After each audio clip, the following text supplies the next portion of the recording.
আল্লাহ রাব্বুল আলামিন এই দুনিয়াতে আমাদেরকে প্রেরণ করেছেন। আল্লাহ তাবারক ওয়া তাআলা আমাদেরকে পাঠাইছেন না আমরা আসছি? বলেন, আমরা আসছি? আমরা আসি নাই, আল্লাহ পাঠাইছেন। আল্লাহ রাব্বুল আলামিন আমাদেরকে পাঠাইছেন। আমার মুসলমান ভাইরা, আমাদেরকে আল্লাহ তাআলা ইচ্ছা করলে কুকুর বানাইতে পারতেন, ঠিক কিনা বলেন? ছাগলও বানাইতে পারতেন, ঠিক কিনা বলেন? গরু ছাগল মহিষ বানাইতে পারতেন। কিন্তু মুসলমান বাবাজিরা, আল্লাহ রাব্বুল আলামিন আমাদেরকে আশরাফুল মাখলুকাত, সৃষ্টির সেরা মানুষ হিসেবে আল্লাহ পাক আমাদেরকে মানুষ হিসেবে পাঠাইছেন। বলেন সুবহানাল্লাহ। আমার মুসলমান ভাইরা, আল্লাহ তাবারক ওয়া তাআলা এই দুনিয়াতে আমাদেরকে প্রেরণ করেছেন। বলেন, উদ্দেশ্য আছে না নাই? বলেন, আপনারা মাহফিল আসছেন, উদ্দেশ্য হলো আল্লাহকে পাওয়ার জন্য। আপনি ঢাকা রওনা দিয়েছেন, উদ্দেশ্য আছে না নাই? বলেন, আপনি বাজারে রওনা দিয়েছেন, উদ্দেশ্য আছে না নাই? বলেন। আমার মুসলমান ভাইরা, আল্লাহ তাবারক ওয়া তাআলা আমাদেরকে এই দুনিয়াতে প্রেরণ করছেন, পাঠাইছেন, উদ্দেশ্য আছে না নাই? বলেন। আল্লাহ কুরআনুল কারীমের মাধ্যমে আল্লাহ বলেন, ওয়ামা খালাকুতুল জিন্না ওয়াল ইনসা ইল্লা লিয়াবুদুন। আল্লাহ বলেন, আমি জিন এবং ইনসানকে আমি একমাত্র এই দুনিয়াতে আমি সৃষ্টি করলাম, পাঠাইলাম। পাঠানোর উদ্দেশ্য হলো একমাত্র আমার ইবাদত বন্দেগী করার জন্য। বলেন সুবহানাল্লাহ। আবার বলবেন, হুজুর আমাদেরকে ইবাদত বন্দেগী করার জন্য পাঠাইছেন, দুনিয়া থেকে আর কোনো কাজ করা যাবে না নাকি? হাল চাষ করা যাবে না? দোকানপাটে কি কোনো কাজ করা যাবে না? অফিস আদালতে কি কোনো কাজ করা যাবে না? আমার বন্ধুগণ, অবশ্যই দুনিয়াতে কোনো সব কাজ করতে হবে, করা যাবে, আল্লাহ মানা করে নাই।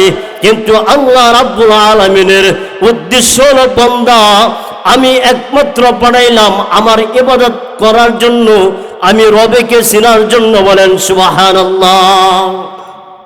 আমার মুসলমান ভাইরা, এক নম্বর উদ্দেশ্য কি বলেন? ইবাদত। ইবাদতের মাধ্যমে শ্রেষ্ঠ ইবাদত হলো আমাদের নামাজ, ঠিক কিনা বলেন? শ্রেষ্ঠ ইবাদত কি বললাম? নামাজ।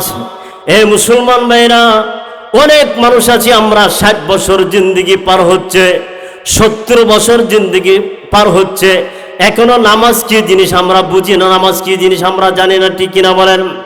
এই জন্য মুসলমান বাবাজিরা, এই জন্য অনেক মা বোন আছে যারা নামাজ কি জিনিস এখনো চিনে না, নামাজ কি জিনিস পড়ে না। এই জন্য মুসলমান বাবাজিরা রে, যারা নামাজ পড়ে না, রাসূল হাদিসে বলেছেন, হিন্দু এবং মুসলমানের মাধ্যমে পার্থক্য হলো, মুসলমান মুমিন শুধু 5 ওয়াক্ত নামাজ পড়ে, আর হিন্দু খ্রিস্টানরা শুধু নামাজ পড়ে না, এতটুকু পার্থক্য। বলেন নাউজুবিল্লাহ। আমার মুসলমান ভাইরা, আল্লাহ পাক রব্বুল আলামিন বলেন, বান্দা তুমি 2 চোখে তাকাইয়া দেখো, তোমার চেহারার মাধ্যমে আমি চোখ দিয়েছি দেখার জন্য, এটা তোমার বড় একটা নিয়ামত। হাত দিয়েছি, পাও দিয়েছি, কান দিয়েছি, এটা বড় নিয়ামত। আসর পাহাড় পর্বত, নদী নালা, তারকা বাতাস, পানি যা আছে, পাহাড় পর্বত, নদী নালা, কালবিল, যা কিছু আমি তোমাদেরকে দান করেছি, আমি বান্দা আমি তোমাদেরকে দান করেছি একমাত্র তোমার খেদমত করার জন্য, আর তোমাকে বানাইছি আমার ইবাদত করার জন্য। বলেন সুবহানাল্লাহ। আমার মুসলমান ভাইরা, আল্লাহ পাক রব্বুল আলামিন বলেন, দেখো এই দুনিয়াতে তোমাদেরকে পাঠানোর পরে আমি কোন জিনিসটা দেই না? তোমার রৌদ্র দরকার, আমি তোমাদেরকে আমি রৌদ্র দান করি। তোমাদের বৃষ্টি দরকার, আমি বৃষ্টি দান করি। তোমাদের পানির দরকার, আমি পানির ব্যবস্থা করে দিয়েছি। তোমাদের ফলপ্রসূ দরকার, আমি ফলপ্রসূ দিয়েছি। শাক সবজি দরকার, শাক সবজি দিয়েছি। তোমাদের জীবন চালানোর জন্য আমি প্রত্যেকটা জিনিস দিয়েছি। রান্না করবা, লাকড়ি ব্যবস্থা করে দিয়েছি। তোমরা লাকড়ি দিয়া রান্না করবা, আমি আগুনের ব্যবস্থা করে দিয়েছি। এবং ভালো করে শোনো, আল্লাহ তাবারক ওয়া তাআলা কুরআনুল কারীমের মাধ্যমে বলেন, আমি তোমাদেরকে দুনিয়া থেকে যখন পাঠাইলাম, দুনিয়া মার গর্ভে যখন ছিলে, আমি মার গর্ভে 10 মাস 10 দিন পর এই দুনিয়াতে যখন তুমি আসছিলে, এই দুনিয়াতে আসার পরে তুমি মুখ দিয়ে কিছু বলতে পারতে না, ঠিক কিনা বলেন? একটা শিশু বাচ্চা মার গর্ভে থেকে আসার পরে কি বলতে পারতো, মা আমার পানির দরকার, আমার শীত লাগছে, আমার কাপড় পরায় দাও, আমার পায়খানার এখন প্রয়োজন, পায়খানা আমি করব। কোনো বাচ্চা কোনো সন্তান বলতে পারতো না। মার গর্ভ থেকে যখন আমি আসলাম, আসার পরে দেখেন আল্লাহ তাবারক ওয়া তাআলা ওই বাচ্চাটার টুডের মাধ্যমে, দুই টুডের মাঝখানে একটা কান্নার আওয়াজ দিয়েছেন, ঠিক কিনা বলেন? এই কান্নার আওয়াজের মাধ্যমে শিশু একটা বাচ্চা কান্নার আওয়াজের মাধ্যমে মার কাছ থেকে সব কিছু হাজতগুলা পূর্ণ করে নেয়। আল্লাহ তাবারক ওয়া তাআলা বুঝাই, দেখো বাচ্চা যখন কান্না করে মা তখন বুঝতে পারে বাচ্চার এখন ক্ষুধা লাগছে, এটা ক্ষুধার কান্না, খিদা লাগছে, এই জন্য কান্না করে। বাবা ডাকতে বলে স্ত্রী, বাচ্চা কান্না করেছে, মনে হয় পায়খানা করবে। মা ডাকতে বলে না, বাচ্চা পায়খানা করবে না, পায়খানা করছে, এটা খিদার কান্না। আমার মুসলমান ভাইরা, এই বাচ্চারা দুনিয়াতে আসার পর কোনো শক্ত কোনো খাবার খাইতে পারে নাই। আল্লাহ তাবারক ওয়া তাআলা মার বুকের মাধ্যমে, আল্লাহ তাবারক ওয়া তাআলা মার স্তনের মাধ্যমে দুধের ব্যবস্থা করে দিয়েছেন, ঠিক কিনা বলেন? এমন প্লাস তৈরি করে দিয়েছেন, বাচ্চারা দুধ পান করবে 24 ঘন্টা, যে কোনো সময় দুধ পান করবে। এই দুধ এমনভাবে আল্লাহ তাবারক ওয়া তাআলা দুধ দান করে দিয়েছেন, এই দুধের মাধ্যমে কোনো গরমও না, সেই বেশি গরমও না, আবার সেই ঠান্ডাও না। এমন প্লাস আল্লাহ পাক তৈরি করে দিয়েছেন, শীতকাল নাই, গরমকাল নয়, 24টা ঘন্টা মার স্তনের মাধ্যমে বাচ্চার জন্য দুধ যে পিটার তৈরি করে দিয়েছেন, 24টা ঘন্টাই গরম থাকে, বলেন সুবহানাল্লাহ। বাজানরা, এরপরে যখন আমরা একটু আস্তে আস্তে বড় হয়ে গেলাম, বড় হওয়ার পরে শক্ত খাবার খাবো, এই মুহূর্তে শক্ত খাবার খাবো। আল্লাহ তাবারক ওয়া তাআলা মার পেট থেকে যে দাঁত নিয়ে, দাঁত কেউ তো দাঁত নিয়ে আসে নাই, আল্লাহ তাআলা দাঁত দিয়েছেন। এই দাঁতটা খুব গুরুত্ব জিনিস, নিয়ামত ভালো। শক্ত খাবার খাওয়ার জন্য দাঁত দান করেছেন, হালকা খাবার। এরপরে যখন কিছু বয়স হয়ে যায়, আরো শক্ত খানা খাবে। আল্লাহ তাবারক ওয়া তাআলা এই দাঁতকে পরিবর্তন করে এমন দাঁত আল্লাহ তাবারক ওয়া তাআলা তৈরি করে দিয়েছেন, ওই দাঁত মৃত্যুর আগেও দাঁত কোনোদিন ক্ষয় হয় না, ঠিক কিনা বলেন? ঠিক কিনা? আল্লাহ তাবারক ওয়া তাআলা এই দুনিয়াতে আসার পর আমাদেরকে কি দান না করেছেন, কি দান না করেছেন?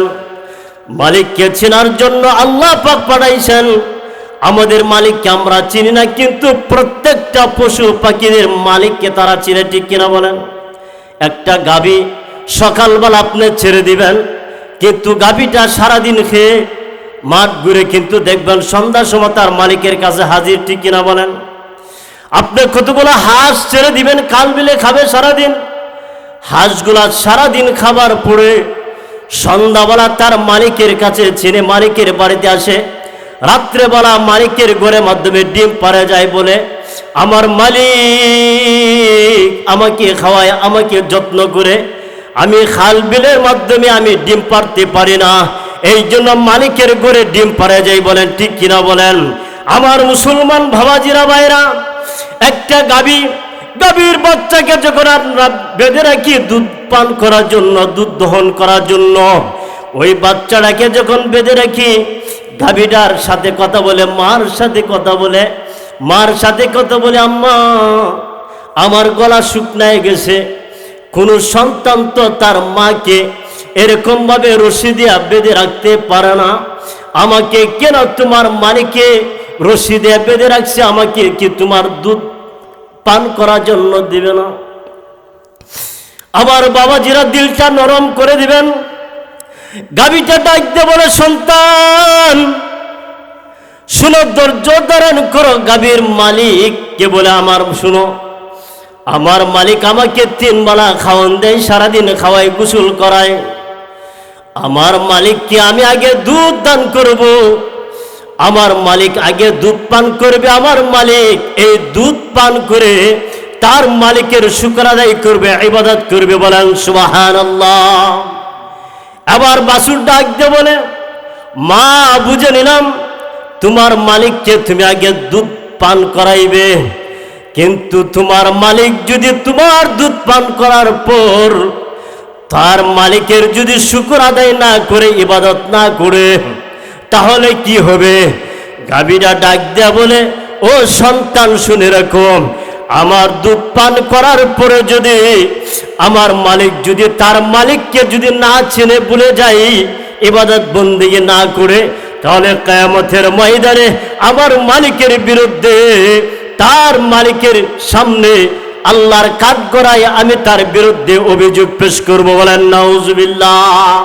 আমার মুসলমান ভাইরা, একটা গাভী পশু পাখি তার মালিককে চিনে, কিন্তু আমাদের মালিক কি দান না করেছেন, আমাদের মালিককে আজকে আমরা এখনো চিনতে পারে নাই। আমার মুসলমান বাবাজিরা, একটা বিড়ালকে যদি আপনি একবার দুইবার খানা দেন, দেখবেন বিড়ালটা এত সুন্দর করে দেখবেন। শীতকালের সময় বিড়ালটা আপনি বিছনায় গেছেন শোয়ার জন্য, রাত্রেবেলা হঠাৎ করে দেখেন আপনার পায়ের মাধ্যমে জানি কি বাড়ি খায়। আপনি ছায়া দেখলেন আমার পায়ের গোড়ার মাধ্যমে ওই আমার ঘরের বিড়ালটাই। বলেন না সুবহানাল্লাহ। বিড়ালটা এই জন্য মুসলমান, বিড়ালটাকে ডাক দিয়ে বলে আল্লাহ, আল্লাহ ডাক দিয়ে, বিড়াল তুই কেন তোর মালিকের পাশে? বলো, শোনো মালিক, আমার মালিক আমাকে খাওয়ায়, আমাকে এত আদর যত্ন করে, আমি তো মালিককে চিনি, আমি তো মালিকের কিছুই করতে পারবো না। এই জন্য আমি লেপের ভিতরে কম্বলের নিচে আমি ঢুকে আমার মালিকের পাউটার সাথে আমার শরীরটা লাগাইয়া দিয়া আমি একটু আমার মালিকের পাউটাকে একটু তাপ দিয়ে দেই, গরম করে দেই। বলেন সুবহানাল্লাহ। বিড়ালটা ডাক দেয় বলে, হাইয়া আলা সলা যখন ডাক দেয়, আসসালাতু খায়রুম মিনান নাওম, এই হাইয়া আলা সলা হাইয়া আলাল ফালাহ বলে ফজরের সময় যখন ডাক দেয়, বিড়ালটা ডাক দিয়ে বলে, মালিক এই খম্বক্ত না পরমান রে, তুই আমার 3 বেলা খাওয়াইছস, খানা দেস, এই জন্য সারা রাত্র তোর পায়ের সাথে আমার পাউটা লাগাইয়া তোর পাউটাকে আমি গরম করে দিলাম। আর মসজিদে তোর মালিককে ডাক দে, তোর মালিককে ডাক দে, হাইয়া আলা সলা হাইয়া আলা সলা, আয় বান্দা নামাজের দিকে আয়, হাইয়া আলাল ফালাহ কল্যাণের দিকে আয়, আসসালাতু খায়রুম মিনান নাওম, আয় আয় নামাজ ঘুমের চেয়ে নামাজ ভালো, আয় আয় নামাজের দিকে আয়, তোর মালিককে ডাক দে। আয় রে মালিক রে, তোর মতো নাফরমান নেক হারামে মালিক তোর মতো আর এই জমিনের মাধ্যমে আর কেউ হতে পারে না। বলেন নাউজুবিল্লাহ। বিড়ালটা ডাক দিয়ে বলে, তোর মালিককে চিনলে না? আয় আফসোস লাগে রে, তোর মালিককে তুই চিনলে না। তোর মালিক তোকে, তুই যখন শুয়েছিলে সারাটা দিন তুই নাফরমানি করলে, আল্লাহর হুকুম একটাও পালন করলে না, কত হাজার মিথ্যা কথা বললে, সিটারি করলে, বাটপারি করলে, দোকানদারি করে কাস্টমারকে ঠগাইছস, কত গুনার কাজ করছস। তওবা না করে তুই বিছনার মাধ্যমে আসছস, মশারিটা টানাইয়া যখন ঘুমায় গেছস, তওবা করস নাই। আরে মালিক, তোর মালিক এত দয়ালু, এত মায়া, এত রহমানুর রহিম। তোর মালিককে তোকে সকালবেলা ভোরবেলায় সকালে তোকে হাত পাও ভেঙে দেয় নাই, চোখ অন্ধ করে দেয় নাই, তোর জবানটাকে বন্ধ করে দেয় নাই। এত নাফরমানি করার পরেও তুই বিছনা থেকে তোর অঙ্গ প্রত্যঙ্গ ঠিক নে, তোর শরীরটাকে নে ঠিক নে, তুই তোর মালিক তোকে আবার ঘুম থেকে জাগ্রত করে দিল, এরপরে তোর মালিকটাকে তুই চিনলি না। তোর মতো নিয়ক হারামি, তোর মতো খমভক্ত আর এই জমিনের মাধ্যমে আর কেউ নাই। বলেন ঠিক কিনা? বিড়ালটা ডাক দিয়ে বলে, শোন, আমার মাত্র একটা খাড়া খাওয়াস, তোর মালিক কিন্তু তোরে ভালো মাছটা খাওয়াইছে, তোর মালিক ভালো কিন্তু একটা গোশতের টুকরাটা খাইলে, আর আমার জন্য শুধু কাড়াটা রাখছস। কাড়া খাইয়া যদি আমি তোর এত খেদমত করতে পারি, আর তোর মালিকের হায়াত, তোর মালিকে তোকে হায়াত দান করছে, যৌবন দান করছে, জীবন দান করছে, সব দান করছে, দান করার পরেও খমভক্ত তোর মালিককে তুই কিভাবে ভুলে গেলে? তুই কিয়ামতের ময়দানে যদি আল্লাহ বলেন, তুই আমাকে যেমন ভুলে গেলে রে মালিক, আমি কিয়ামতের ময়দানে আমিও তোকে ভুলে যাব, তোর জাহান্নাম ছাড়ার কোনো গতি নাই, ঠিক কিনা বলেন? আমার ভাইয়েরা, আমার মুসলমানেরা, এই জন্য প্রত্যেকের মালিক, প্রত্যেক পশু পাখি তার মালিককে চিনে, আর আমরাই শুধু একমাত্র আমাদের মালিককে চিনতে পারি না, ঠিক কিনা বলেন? আমার বাজানরারে ভালো করে শুনেন, মনোযোগ দিয়ে। আমাদের মালিককে যদি আমরা না চিনি, কিয়ামতের ময়দানে যদি আমাদের মালিক যদি বলে আমরা তোকে চিনি না, তাহলে কি বলেন? আমরা তোকে চিনি না, জাহান্নাম ছাড়া কোনো উপায় আছে? বলেন, জাহান্নাম ছাড়া কোনো উপায় নাই। এই জন্য মুসলমান ভাইরা, আল্লাহ তাবারক ওয়া তাআলা বলেন, শুধু আমার ইবাদত করবে না, আমাকে চেনার জন্য তোকে দুনিয়াতে পাঠাইলাম। ইবাদত শুধু কার করবে? ইবাদত কার করবে? আল্লাহ পাক রব্বুল আলামিন বলে দিয়েছেন অন্য আয়াতে, وَقَضَى رَبُّكَ أَلَّا تَعْبُدُوا إِلَّا إِيَّاهُ وَبِالْوَالِدَيْنِ إِحْسَانًا। রসুল আল্লাহ তাবারক ওয়া তাআলা তার রসুলকে সিদ্ধান্ত করে বলে দিয়েছেন, হে রসুল, সিদ্ধান্ত কথা, পরিষ্কার কথা, ইবাদত তোমার উম্মত করবে আমার আল্লাহকে ছাড়া। আমি আল্লাহ ছাড়া এই পৃথিবীর মানুষ কাউকে কারো সিজদা, কারো ইবাদত করতে পারবে না, ঠিক কিনা বলেন? ইবাদত একমাত্র করব কার বলেন? আল্লাহর করব। এই জন্য সিজদা দেব কাকে বলেন? আল্লাহকে। মাথাটা নত করব কাকে বলেন? কার সামনে? আল্লাহর কাছে। এই জন্য মুসলমান আল্লাহর ইবাদত করব, মা বাবার ইহসান করব। এই জন্য আল্লাহ সিদ্ধান্ত করে দিয়েছেন। এই জন্য ইবাদতের নামে আমাদের দেশে বন্ডামি আছে না নাই বলেন? মাজার বাবা আছে না নাই বলেন? তালা বাবার দরবারে যাওয়া যাবে না, ল্যাংটা বাবার দরবারে যাওয়া যাবে না, সালা বাবার দরবারে যাওয়া যাবে না, হ্যাঁ এরপরে খেতা বাবার দরবারে যাওয়া যাবে না, ল্যাংটা বাবার দরবারে যাওয়া যাবে না। মুসলমান ইমানদার, আল্লাহর ইবাদত ছাড়া, আল্লাহর গোলামি ছাড়া এই পৃথিবীতে যদি কোনো মুসলমান যদি কারো গোলামি করে, সাথে সাথে শিরিক হয়ে যাবে, বলেন নাউজুবিল্লাহ। কারণ আল্লাহর ইবাদত করতে হবে। মুসলমান ইবাদত, মুসলমান ইমানদার, আল্লাহ তাবারক ওয়া তাআলা বলেন, এই দুনিয়াতে মানুষ ইবাদতের নামে অনেক শিরিক করে, আছে না নাই বলেন? আছে না নাই বলেন? ল্যাংটা বাবার দরবারে যা, আরে অনেক মহিলারা যা, ছেলে সন্তান হয় না, মেয়ে সন্তান হয় না, বাবা আমার একটা ছেলে দেও, বাবা আমাকে মেয়ে দেও, সাথে সাথে ইমানটা চলে যাবে, ঠিক কিনা বলেন? অনেক সালা বাবার দরবারে যা, আমার এই রূপ সেই রূপ, এই তার পূজা করে ইবাদত করে আল্লাহ তাবারক ওয়া তাআলা পরিষ্কার সিদ্ধান্ত করে দিয়েছেন, আমার ইবাদতি ছাড়া, গোলাম ছাড়া, আমার কাছে ছাওয়া ছাড়া আর কারো কাছে ছাওয়া যাবে না, ঠিক কিনা বলেন? কারো কাছে ছাওয়া যাবে না। এই জন্য মুসলমান ইমানদার যারা ল্যাংটা বাবার দরবারে ছাই, যারা ক্যাথা বাবার দরবারে ছাই, যারা তালা বাবার দরবারে ছাই, তাদের ইমান থাকবে তো নাকি বলেন? তাদের ইমান কখনো থাকবে না, সাথে সাথে চলে যাবে শিরিক। এই শিরিক করা কি পরিমাণ যে গুনাহ, আমরা তো জানি না। যদি শিরিক করা যদি আমরা জানতাম যে কত বড় পাপ, কত বড় গুনাহ আমরা করি, এইগুলো আমরা জীবনে শিরিকের দিকে যাইতাম না, ঠিক কিনা বলেন? এই জন্য মুসলমান ইবাদতের নামে শিরিকি করা যাবে না। দেখেন শিরিক কত বড় গুনাহ, কত বড় পাপ।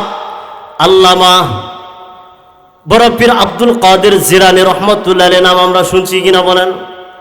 বড় পীর আব্দুল কাদের জিলানী রহমতুল্লাহ আলাইহির দরবারে একটা মহিলা আসছে। মহিলা সে বলে, ও খাদেম ভক্তদেরকে বলে, আমি আব্দুল কাদের জিলানী, বড় পীর আব্দুল কাদের জিলানী রহমতুল্লাহ কাছে চলে আসছি, আমাকে একটু সাক্ষাৎ করায় দাও, একটা তদবিরের জন্য আসছি। খাদেম রাগিয়া বলে, হুজুর আপনার সাথে একটা মহিলা আসছে, শরিয়া পর্দার সহিত আসছে, আপনার সাথে একটু কথা বলতে চাই। এবার হুজুর বলেন, যাও যাও যাও, মহিলাকে আমার কাছে নিয়ে আসো, আমার কাছে আসতে দাও। বড় পীর আব্দুল কাদের জিলানী রহমতুল্লাহ আলাইহির দরবারে মহিলাটা উপস্থিত হয়ে গেলেন। আবার মহিলা সালাম কালাম দেওয়ার পর হুজুর জিজ্ঞাসা করলেন, মা আপনি কেন আমার কাছে আসছেন?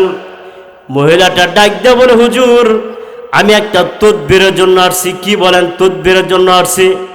আমরা অনেক হুজুরের কাছে তদবিরের জন্য যাই না, তাবিজ কবজের লাগিয়া, একটা তদবিরের জন্য আসছি। হুজুর জিজ্ঞাসা করেন, তদবিরটা কিসের?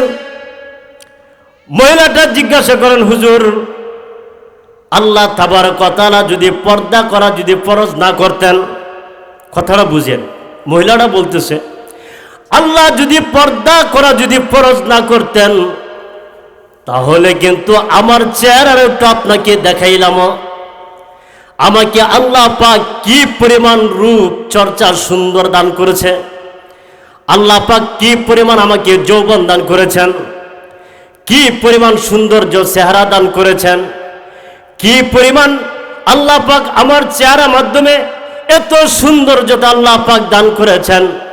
পর্দা করা যদি ফরজ না করতেন তাহলে আপনাকে আমি একটু আমার চেহারাটা আপনাকে একটু দেখাইলাম। কারণ হলো হুজুর আমার এত সুন্দর চেহারা জীবন যৌবন পাওয়ার পরেও আমি একটা তদবিরের জন্য আসছি, আমার স্বামী এরপরেও আমাকে ছেড়ে দিয়ে অন্য একটা মহিলার সাথে অংশীদার হতে চাই। এই কথাটা বলার সাথে সাথে বড় পীর আব্দুল কাদের জিলানী রহমাতুল্লাহ আলাইহি বেহুশ হয়ে জমিনে পড়ে গেলেন। কতক্ষণ পর হুশ ফেরার পর জ্ঞান ফেরার পর খাদেমরা বলে, হুজুর আপনার কাছে তো মহিলা কিছু বলে নাই, আপনার কাছে তো শুধু মহিলা একটা তার স্বামীর জন্য একটা তদবির না চাইছে, একটা তদবিরের জন্যই না চাইল বলল। হুজুর আপনি বেহুশ হয়ে কেন পড়ে গেলেন?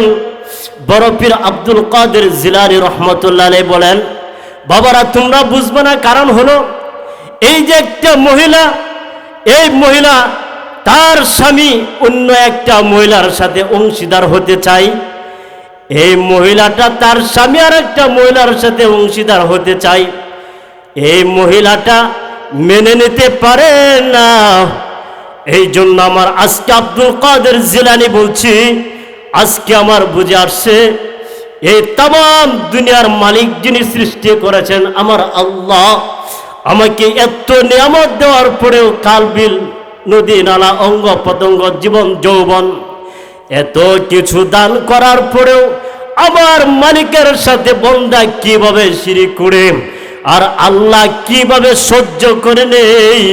আল্লাহ এই দুনিয়ার মাধ্যমে কেন গজব পালাই না, এই মানুষের উপরে কেন গজব পালাই না, আল্লাহ কিভাবে ধৈর্য ধারণ করে, এইটা আমার বুঝে আসে না। আজকে আমার বুঝে আসলো, এই জন্য বাবা আর কিছু বলতে পারে নাই, আমি জমিনে অজ্ঞান হয়ে পড়ে গেলাম। বলেন সুবহানাল্লাহ। এই জন্য মুসলমান শিরকি বড় একটা অপরাধী গুনাহ, বড় একটা মারাত্মক গুনাহ মুসলমান রে। এই জন্য আমরা ইবাদত করব কার? ইবাদতের সাথে কাউকে কি শিরিক করা যাবে? শরীক করা যাবে না। আল্লাহ তাবারক ওয়া তাআলা কুরআনুল কারীমের মাধ্যমে বলেন, ওয়ামা খালাকুতুল জিন্না ওয়াল ইনসা ইল্লা লিয়াবুদুন। লিয়াবুদুন আই লিয়ারিফুন।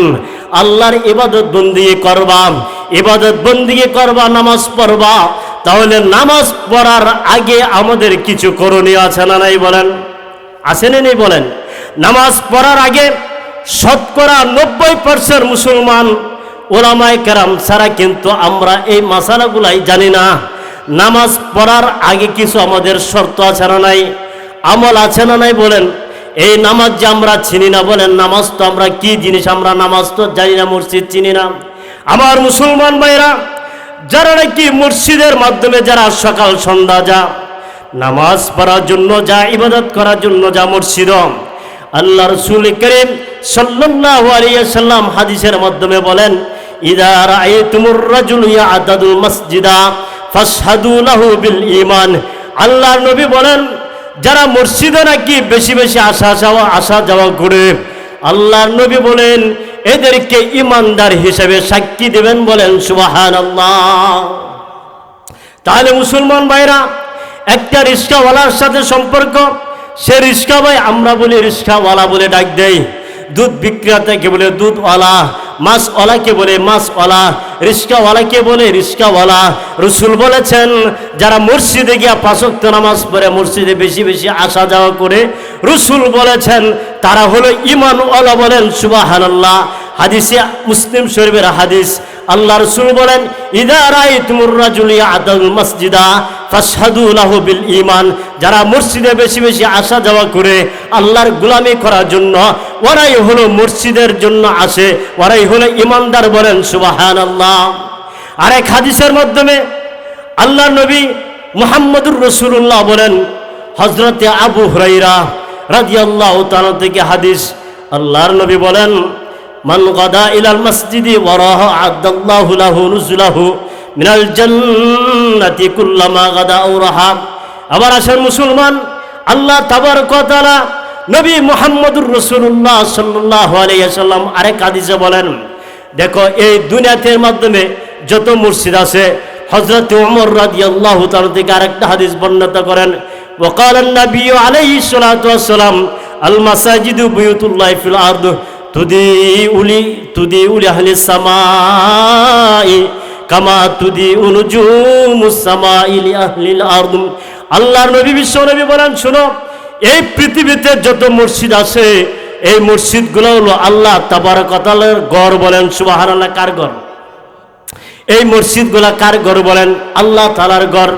আর এই মসজিদের মাধ্যমে যারা নাকি আল্লাহ তাবারক ওয়া তাআলার ঘর, আর এই আকাশের অধিবাসীরা যখন এই জমিনের দিকে তাকাই, আর এই জমিনের অধিবাসীরা যখন, আমরা যখন আকাশের দিকে তাকাই, আকাশের দিকে তাকানোর পর আকাশের তারকা আমাদের সামনে, যেমন আকাশের তারকাগুলি যেমন ঝলমল করিতে থাকে, আর আকাশের অধিবাসী ফেরেশতারা যখন এই জমিনের দিকে তাকায়, এই জমিনের দিকে তাকানোর পরে এই জমিনের মসজিদগুলো তাদের কাছে তারকার নেই ঝলমল করতে থাকে। বলেন সুবহানাল্লাহ।